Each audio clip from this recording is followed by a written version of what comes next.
Everything I thought I understood about my relationships was crushed by this quote. This is a quote by Neil Strauss. It's worth remembering that most of the time when you're arguing in a relationship, you're not truly arguing with your partner, and they are not arguing with you. They're arguing with a parent. You're arguing with a grown-up version of that child.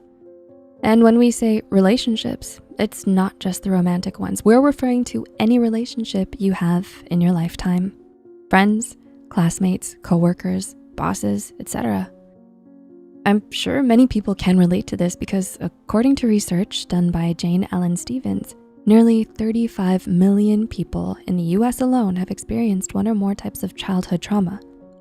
These previous wounds initiate surges of strong emotions and physical reactions that may persist long after the event and may affect aspects of daily living such as work, school, social, and relationship life.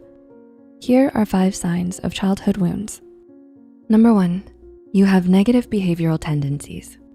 Adults living with childhood trauma may show some behavioral tendencies such as compulsion, eating disorders, impulsiveness, isolation, numbness, or callousness, and general disorientation. Do you recognize yourself showing 1 or 2 of these symptoms? Could it possibly connect to a bad childhood experience? When you grow up afraid or under constant stress, your body's stress response systems may not develop normally. Later on, when exposed to even ordinary stress levels as an adult, your body may automatically respond as if under extreme stress. You may also engage in activities or harmful behaviors like binge eating, excessive exercise, and drug or substance abuse. Please note that these are just common symptoms of trauma victims. Some may display a number of these while some show none at all. Diagnosis from a registered mental professional is important, and it's a recommended step for recovery. Number 2, you have a fear of intimacy. Do you have commitment issues? Have relationships been hard on you because you feel like they've been expecting so much more than what you can give? Having bad childhood experiences may make it difficult for you to form attachments or relationships out of fear of trust.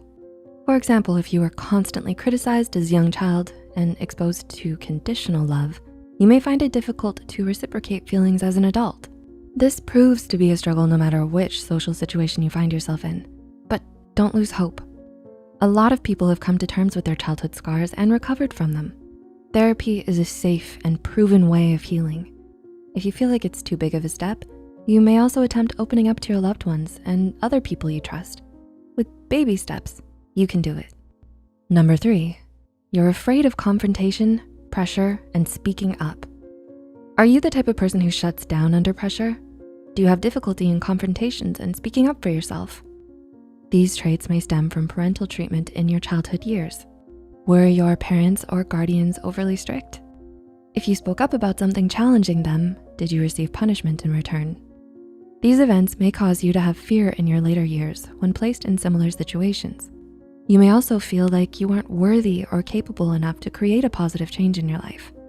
Therapy and incorporating practices of self-acceptance may help in having a better view of yourself. Number 4, you have turbulent emotions. Do you tend to act before you think? Are emotional outbursts something you experience regularly? Trauma survivors often have rooted insecurity that makes them unable to relate with other people. Because of this, you may feel like a lot of people are against you because of something you did.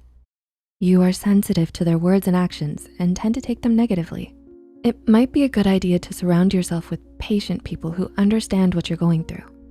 Also, be kind to yourself and take time off whenever you feel like your emotions are getting the better of you. And number 5, you have internalized narcissism. Narcissistic personality disorder is a mental condition in which people have a great sense of their importance. They require excessive attention and admiration and have a lack of empathy for others. Experts say that when a child is trapped in a narcissistic relationship system with a parent, they either internalize the narcissism or externalize it by projecting shame, guilt, humiliation, and fear onto others.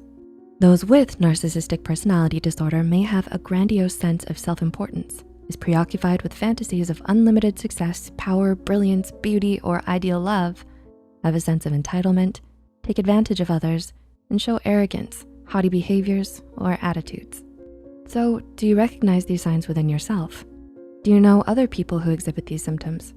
A diagnosed mental health professional will be able to provide a diagnosis that may aid in your journey to recovery. Other methods for help are also available, such as therapy, family therapy, and attending parenting classes. If you feel like these are big steps that you aren't ready for, talking to a close friend or loved one is always a good option. Reaching out is important because you deserve to get a better quality of life. And finally, remember that what happened to you in the past doesn't define who you are or who you have the potential to become. Please like and share this video with friends that might find some insight in this video too. Make sure to subscribe to Psych2Go and hit the notification bell for more content. All the references used are added in the description box below. Thanks so much for watching, and we'll see you next time.